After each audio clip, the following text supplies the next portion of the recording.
You remember the exact moment it happened. Not the fight, not the last message, not even the final look she gave you before walking away. What you remember is the silence that followed. The kind of silence that feels like it's pressing against your chest, making every breath heavier. Days passed, but it stayed. That hollow echo inside you. It wasn't just that she left, it was that when she did, she seemed to take something from you. And now you can't tell if you're missing her, or missing the man you were when she was still there. This is where the wound runs deeper than you think.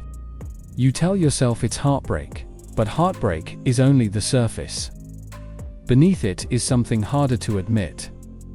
You no longer know exactly who you are without her reflection telling you. When a man's identity is shaped around the woman he loves, her absence is not just loss, it's disorientation. You're left like a sailor at sea, with no compass, scanning the horizon for a landmark that no longer exists.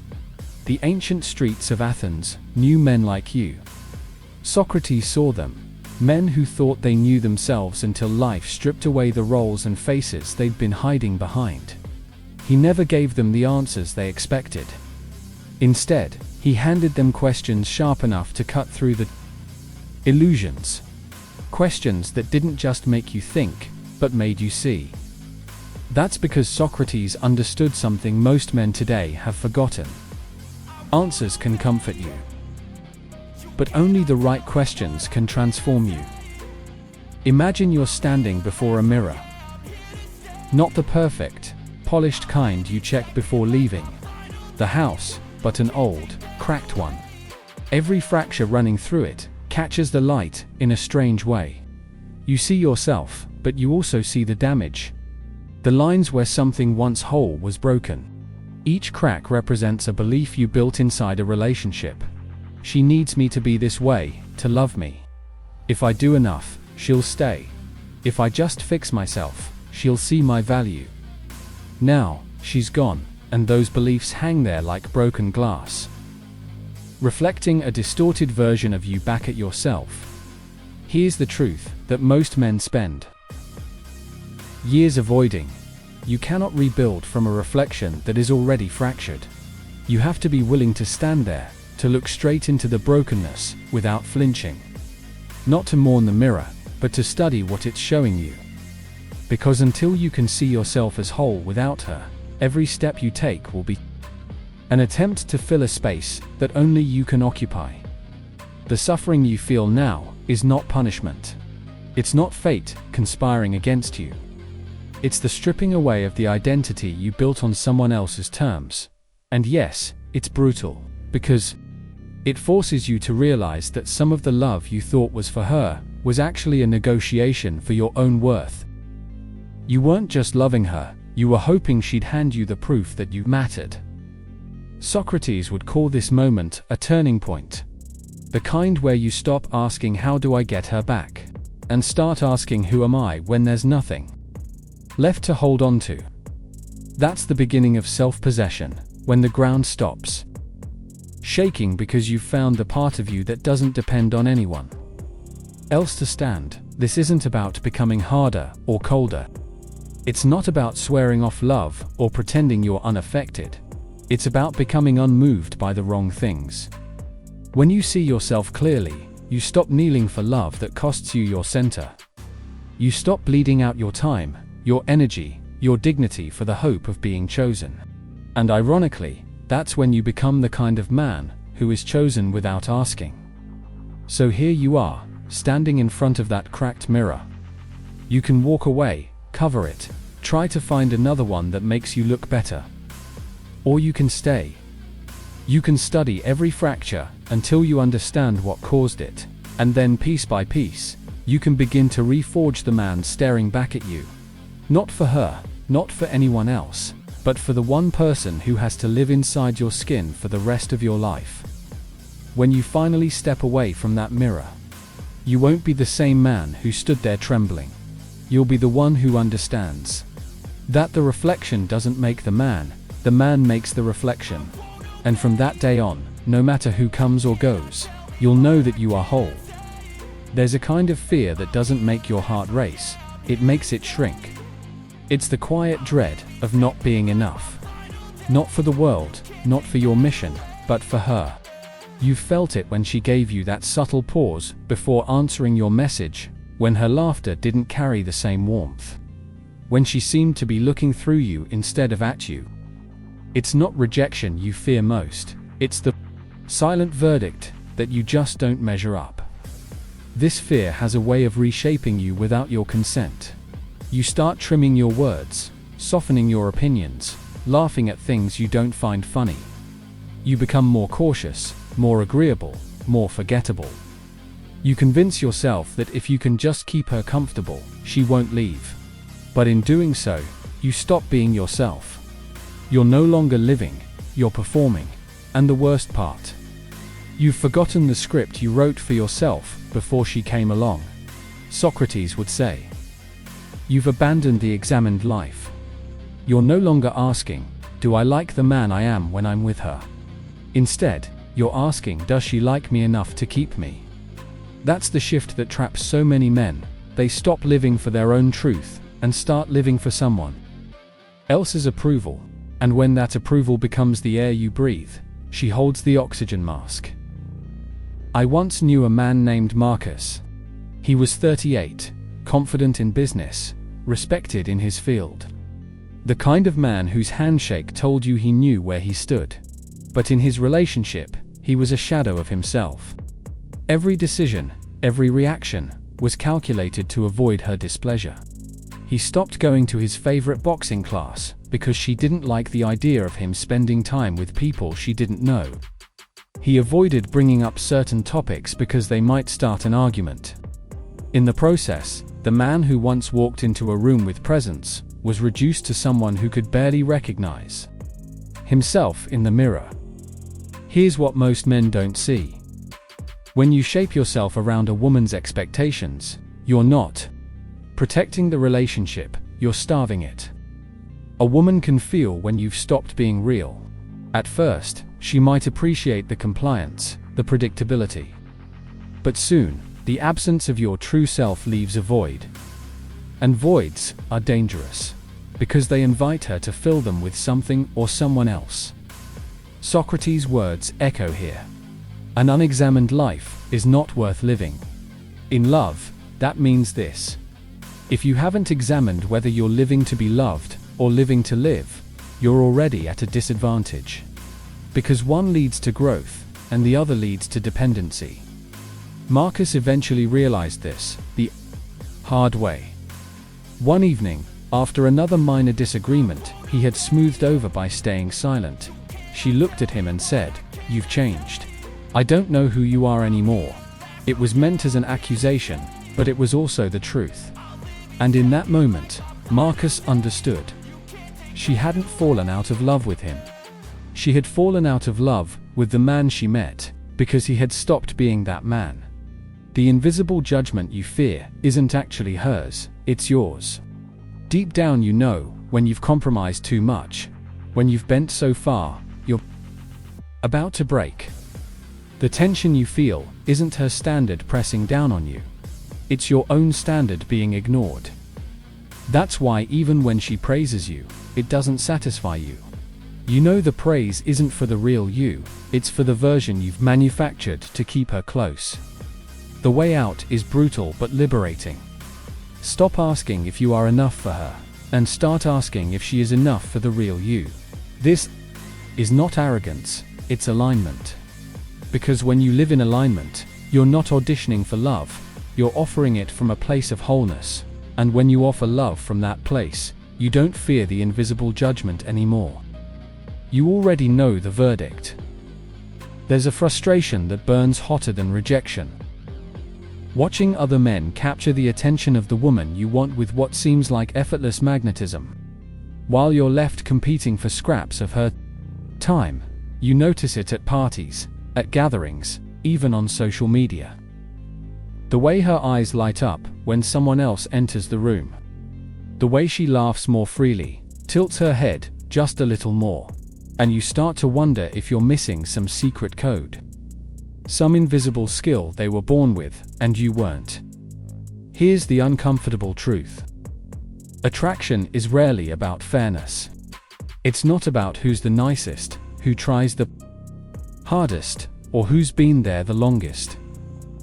Attraction plays by a set of rules. Most men never learn rules that operate deep in the unconscious, and one of those rules is this. The more people want you, the more you appear worth wanting. It's called social proof. Her mind doesn't say, he's better because others want him. It says, there must be something about him if others are drawn to him. That signal bypasses logic and goes straight to instinct. You've probably been taught that the way to win her attention is to give more. More time, more messages, more reassurance. But every good morning text, every quick reply, every rearranged plan sends another unconscious message. I'm available, I'm predictable, I'm safe. And while safety is important in love, it's not what sparks desire. Desire is born in the space between you, in the tension of not always knowing when you'll appear, in the curiosity of wondering what you're doing when you're not there. Socrates understood the power of absence. Not because he was playing games, but because he knew the mind awakens in the space between questions and answers. He once said that absence isn't the opposite of presence, it's a form of it. The gap you leave can speak louder than your constant availability. Think of it like a shadow. A shadow exists because there's light, but it moves differently. It intrigues the eye. Your magnetism grows the same way, not from always being in front of her, but from being felt when you're not. Every unanswered moment becomes a question. She can't quite stop asking. Where is he? What's he doing? Who is he with? I've seen men transform simply by reclaiming their time. One client of mine, David, was used to sending a steady stream of updates to the woman he was dating. He thought it was thoughtful. She thought it was exhausting. When he finally pulled back, not in anger, but to focus on his own pursuits, something shifted. She started initiating more. She began asking questions, instead of answering them. Her tone changed. She leaned in. Why? Because his time had become valuable again. He wasn't standing in the arena begging to be chosen. He had stepped into the stands, and now she had to fight for his attention. The arena of hidden desires isn't about manipulation, it's about recognizing that overexposure kills curiosity. When every move you make is predictable, the mind stops leaning forward. You become like a song that's been played too many times, familiar, but no longer exciting. The antidote isn't coldness, it's unpredictability, rooted in a life you genuinely enjoy. The less you orbit her world, the more she has to wonder about yours. But here's the catch. You can't fake this. Women are exquisitely tuned to the difference between a man who's genuinely occupied with his own mission and one who's just trying to provoke a reaction. One is magnetic. The other is desperate. The moment your absence is a strategy instead of a byproduct of purpose, she'll feel it, and she'll lose respect. Socrates might say it this way. The space between us is where we meet ourselves. When you step out of the constant performance for her approval, you re-enter the arena of your own life. And when you do that, you stop chasing attention and start drawing it without effort. That's when desire stops being something you plead for and becomes something you inspire. There's a particular sting in watching her eyes light up for another man, especially when that man seems to carry qualities you believe you lack. Maybe he's more confident, more reckless, more unapologetic. The infamous bad boy who doesn't play by the rules you've been following your whole life. You see how she reacts to him and feel an invisible hand pushing your head under the water of self-doubt. You start wondering if everything you've been told about being a good man is the very thing making you invisible. Comparison is a slow poison. It doesn't strike in one blow, it seeps in. You start measuring your steps against his, your words against his, your value against his. But here's the trap. You're comparing your internal insecurities to his external performance. You're stacking the deck against yourself from the start. Because you only see the angles he allows the world to see. The mind's habit of comparison is ancient. It's a survival instinct to assess threats, measure competition, find your place in the hierarchy. But in love, that instinct mutates into self-sabotage. Because the more you focus on where you fall short, the more you unconsciously present yourself as someone who needs to prove his worth. And nothing drains attraction faster than the scent of a man trying to prove himself. Socrates would have dismantled this illusion quickly. He taught that happiness isn't found in outshining another, but in living according to your own nature. Imagine a gardener who has rich soil for olive trees, but decides he wants roses because he's seen them admired elsewhere. He invests time, energy, and resources into forcing roses to grow in soil they were never meant for. The result: stunted roses and neglected olive trees. The garden suffers because it's betraying its nature. So do you. When you twist yourself into someone else's shape to compete for affection, I've seen men abandon everything that once made them powerful in pursuit of this ghost. They drop their hobbies, change their style, even alter their speech patterns to mirror the man they think women want. And in the process, they become a copy, and no one falls in love with a copy. The irony is, the original man they were, the one who lived in his own lane without apology, was far more magnetic than the imitation they became. The poison of comparison also breeds resentment. You don't just resent the man you're comparing. Yourself too, you begin to resent her for noticing him. That resentment is corrosive. It seeps into your tone, your energy, your presence. And she feels it, even if you never say a word.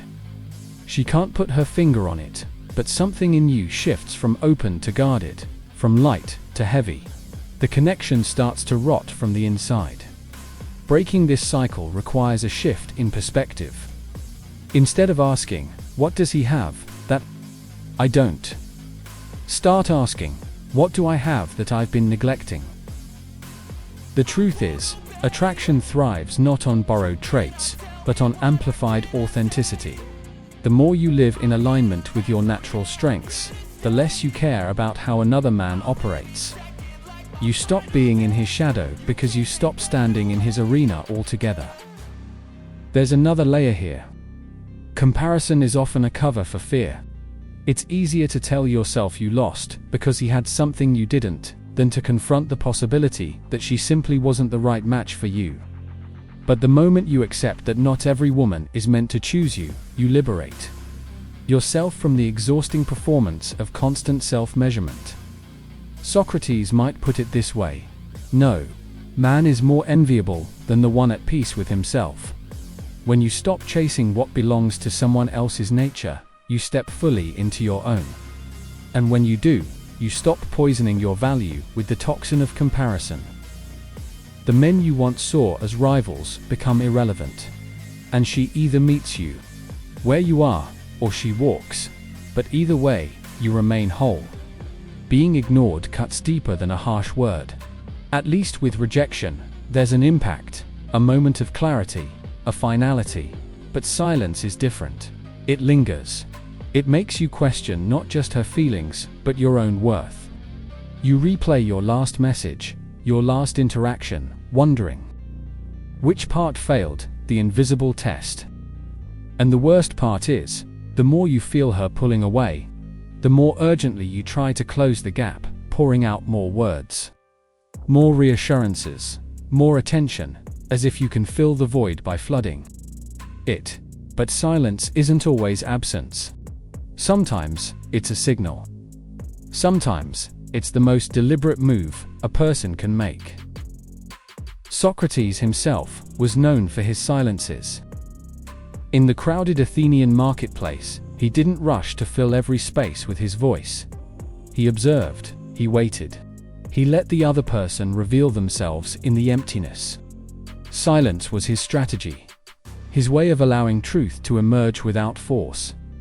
The same principle applies in love and attraction.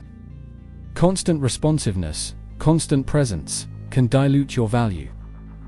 When you answer every message within seconds, when you're always available to soothe every flicker of doubt she has, you condition her to see your attention as an unlimited resource. And when something feels unlimited, it loses its weight. Think of a warrior's bow. You don't keep the string pulled tight at all times. It would weaken both the string and the shot. You draw only when the target is in sight, only when the moment matters. That's how you should think of your presence. Not as a constant stream, but as a deliberate release. When you give her the gift of your attention, it should feel chosen, intentional, valuable. I've worked with men who believed that pulling back meant playing games. But the truth is, games are about deception. This is about discipline. It's about respecting your own time, your own energy, and refusing to spend it reactively. When you master this, your silence no longer feels like neglect. It becomes an unspoken statement. I am not here to be consumed endlessly. One man I coached, Aaron, was in a cycle of over-texting a woman who had grown distant. Every time she delayed her response, he sent another message, as if to remind her he was still there. When he finally stopped, not out of bitterness, but to focus on his own priorities, something interesting happened. She reached out first. She filled the silence. Because when you leave space, you give her a chance to invest. And people value what they invest in. But this isn't about punishing her or making her chase you. It's about resetting the balance. Silence forces both people to face the reality of the connection. If she's genuinely interested, she'd step toward you. If she's not, the silence reveals it. Either way, you get truth instead of prolonged uncertainty. Socrates might say, "Your words are arrows. Your silence is the bow. One without the other is useless." Speak when there's something worth saying. Be present when there's something worth showing up for. The rest of the time, live your life, pursue your mission. Build the parts of yourself that no one sees. That way, when you do speak, your words carry the weight of a man who doesn't need to be heard to know his value. And here's the hidden advantage. Silence is memorable. Long after your last conversation, she'll remember how it felt to wonder about you. She'll remember the unanswered question, the unfinished moment, the curiosity that silence plants like a seed. And curiosity, once planted, grows on its own. There's a unique kind of exhaustion that comes from trying to decode a woman's mixed signals. One moment she's leaning in, laughing at your jokes, locking eyes, touching your arm. The next, she's distant, distracted, almost as if she's forgotten you exist. This push-on-pull keeps you hooked, because your mind believes that if you can just crack the code, you'll win her over. But here's the trap. The harder you try to interpret her actions, the more you anchor your worth to her unpredictable responses. Ambiguity is a powerful force. It feeds the imagination, keeps you guessing, and slowly consumes your focus. The psychological truth is that uncertainty triggers the same parts of the brain involved in addiction. Every maybe becomes a hit, every not yet a hook. And before you know it, you're no longer pursuing her, you're pursuing clarity. The problem is, clarity rarely comes from her. It comes from you. Socrates knew the danger of chasing the wrong answers. He taught that the quality of your life depends on the quality of your questions. But most men in this situation ask themselves the wrong ones. They ask, why isn't she choosing me? What do I need to do differently so she will? Those questions keep you trapped in her frame, living by her rules. The better question is, why am I insisting on a place where I'm not celebrated? That question flips the dynamic. It takes you out of the role of applicant and puts you in the role of evaluator. When you start asking better questions, you reclaim your power. Instead of, what can I do to keep her attention? You ask, do I even want to invest in someone who can't decide if they value me?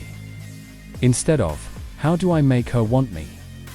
You ask, do her actions align with someone who deserves my commitment? Every shift in questioning shifts the balance of power, because it forces you to evaluate her instead of begging for her. Evaluation. I once worked with a man named Daniel, who was caught in a 2-year on and off situationship. He couldn't leave because every time he tried, she would send a late-night message or drop a hint of interest. He interpreted these as signs that she still cared. But when I asked him to write down the 5 questions he asked himself most often about her, every single one started with, how can I? That's when he saw it. His mind was wired for service, not for selection. The moment he replaced those questions with, do I actually want? The spell began to break. Here's why this works.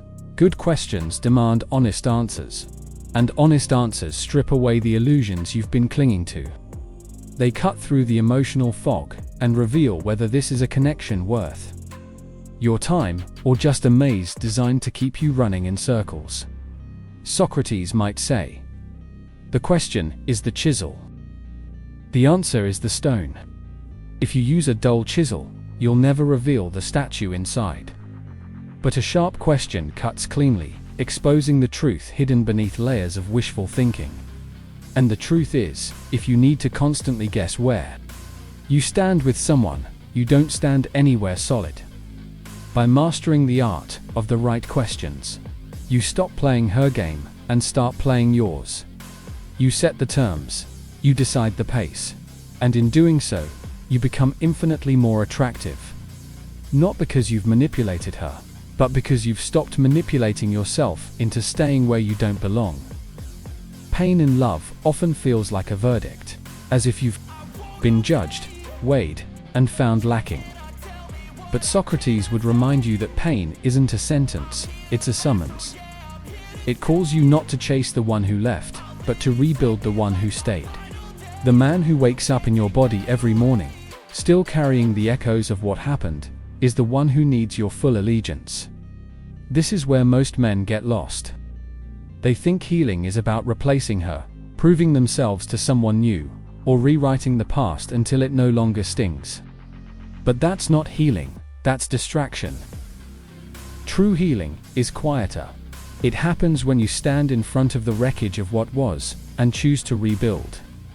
Piece by deliberate piece, without rushing to cover the scars. Socrates might say, that love is never the cause of your suffering. It only exposes the fractures that were already there. Rejection magnifies insecurities that were seeded long before she arrived. Abandonment amplifies the parts of you that never learned to stand without someone's approval. The relationship may have ended, but the deeper work is timeless, reclaiming the ground you surrendered. Think of a sculptor faced with a massive block of marble. To the untrained eye, it's just a rock. But the sculptor sees the statue hidden inside. Every strike of the chisel is not an act of destruction, but of revelation. Your pain is that chisel. Each blow removes something that doesn't belong. The need for validation, the fear of solitude, the compulsion to prove yourself.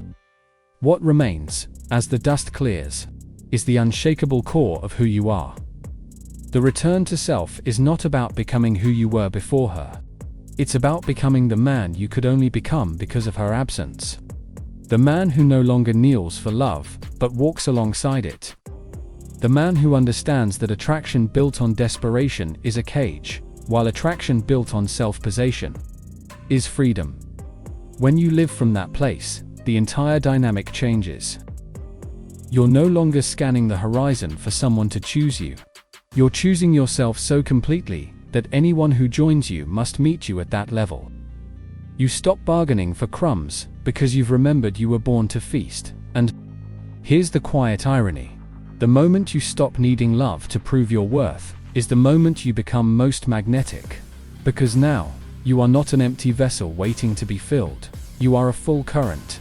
and she must decide if she can swim in your waters. Many will step back. A few will step forward. Either way, you remain the same, whole, grounded, and sovereign, so let this be the final truth you carry.